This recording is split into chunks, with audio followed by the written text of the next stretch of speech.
together. We got a history together. Maybe we'll work together someday. I'm the bomb. I'll tell you, I'm great. Welcome to Watch Mojo, and today we're counting down our picks for characters whose movies are too good for them. Look, come on, man. All right, look, I think everybody could use a drink right now, Number 10, Grandpa Joe, Willy Wonka and the Chocolate Factory. Is this your supper, Grandpa?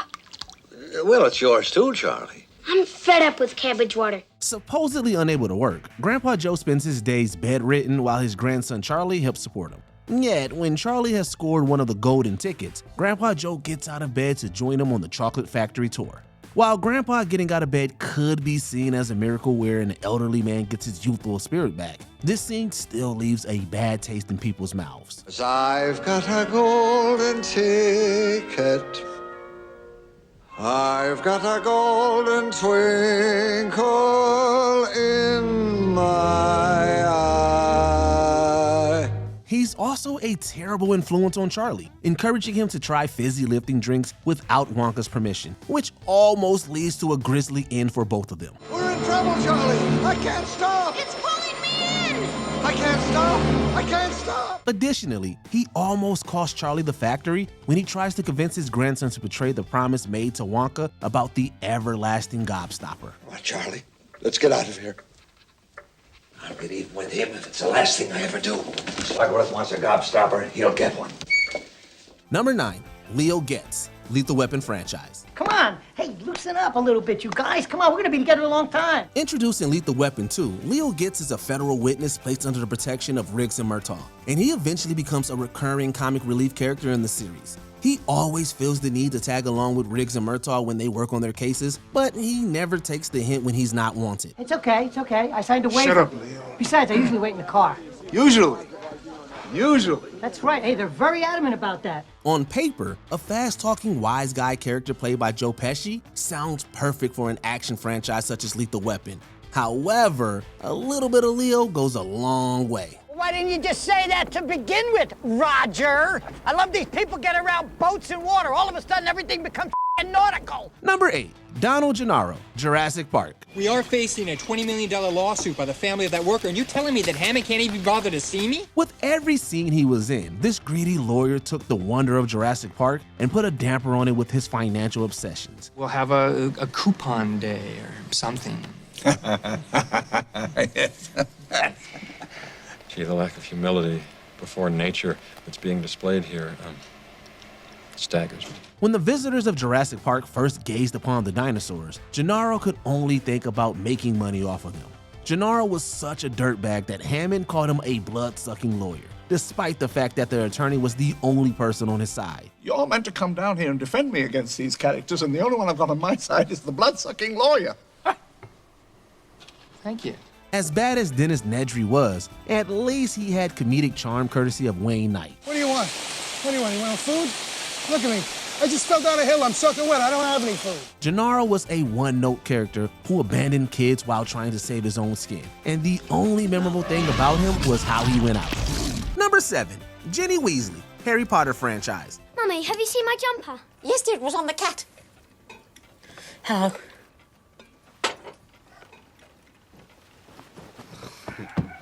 What did I do? Ginny, she's been talking about you all summer. Bit annoying, really. J.K. Rowling's Harry Potter books are so rich in detail and character that the filmmakers obviously had to cut a lot when adapting the source material. Unfortunately, Ginny Weasley's character was one of the casualties of this decision. In the books, Ginny Weasley was dynamic, intelligent, and witty, while in the movies, she was kinda just there. Has Ron gone to bed? Not yet. No.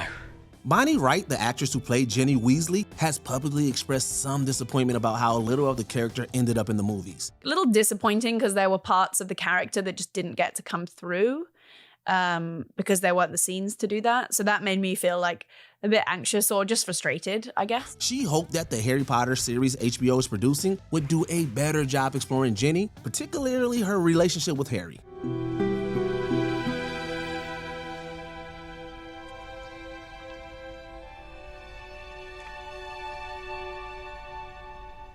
I can stay hidden up here too if you like.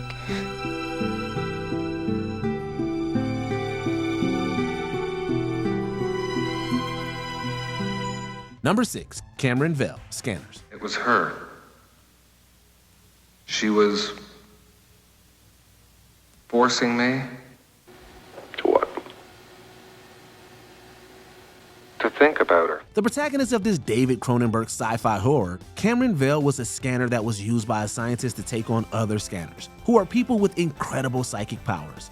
In playing Cameron Vell, the performance from Stephen Lack was, pardon the pun, a bit lacking. I need some help. You're the only one that could give it to me. Is that right? Me? Yes. Though it could be argued that it was the character's lack of personality and not the actor's skills that made Vell less interesting to watch. The fact that there appears to be so little depth and emotion to him was distracting, especially given that this was the main character of the movie. Our Father.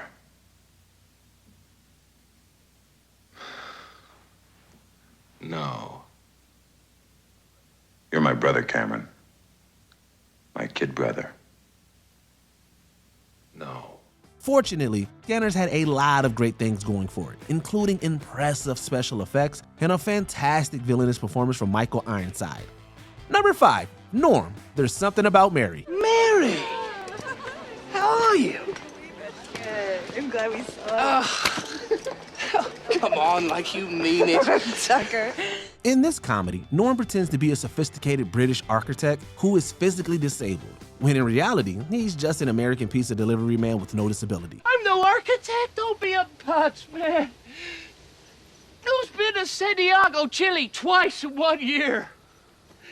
I've never even been to Jersey! Okay, just take it easy. In trying to win the affection of Mary, he manipulates her and other would-be suitors any shameless way he can.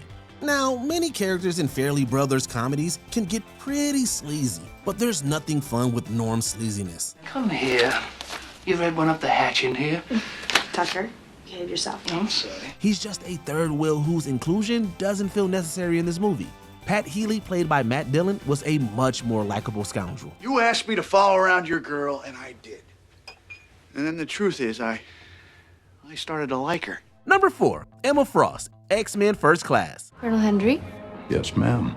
Emma Frost, Sebastian Shaw's associate. First Class is considered one of the better X-Men movies, but no thanks to the inclusion of Emma Frost. Like with Ginny Weasley, fans felt that the character wasn't fully developed, and actress January Jones wasn't given enough to do with the overly objectified supervillainess. What am I thinking?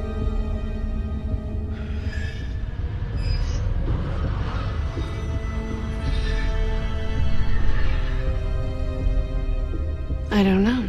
Though not terrible, the CGI used when Frost went into diamond form didn't really help show off her menacing nature. Frost didn't return for the sequel Days of Future Past, even though it was hinted at the end of First Class that she would be joining Magneto as a henchman. Join us.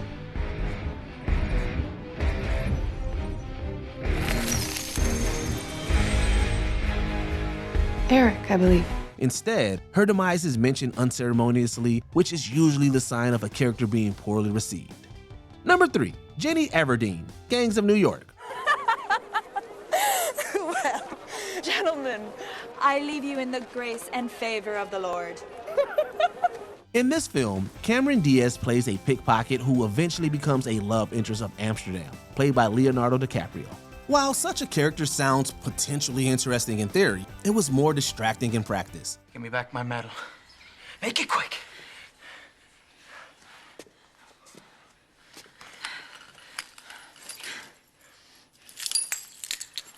I don't know which one's yours. Meanwhile, some audiences felt that Diaz wasn't a great fit for the Scorsese period piece due to her acting and her less than convincing Irish accent. It was as if Cameron Diaz were put in the picture because they thought her star appeal would bring in a bigger box office. Compared to Oscar winners Daniel Day-Lewis and Leonardo DiCaprio, Diaz's performance was just flat.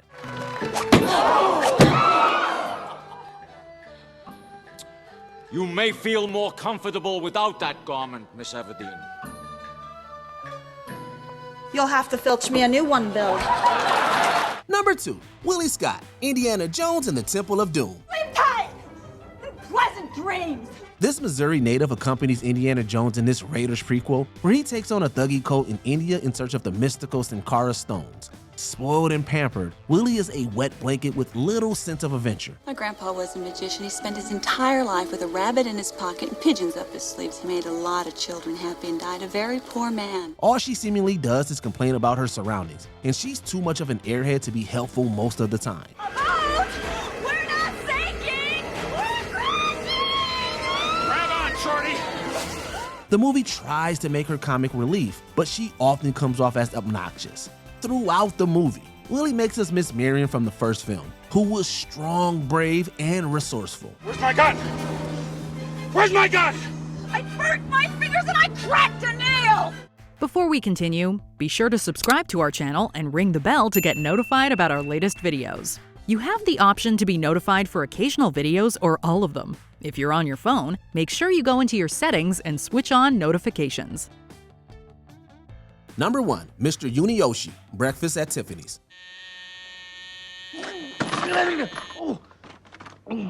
Breakfast at Tiffany's is a classic Truman Capote adaptation that is also one of Audrey Hepburn's most iconic movies. However, whatever charm the film has is undoubtedly undercut by Mickey Rooney's portrayal of Holly Golightly's landlord, Mr. Yunioshi. This time, I'm not only calling the police, but the fire department and the New York State Housing Commission, and if necessary, the Board of Health. Quiet up there. You want to wake the whole house?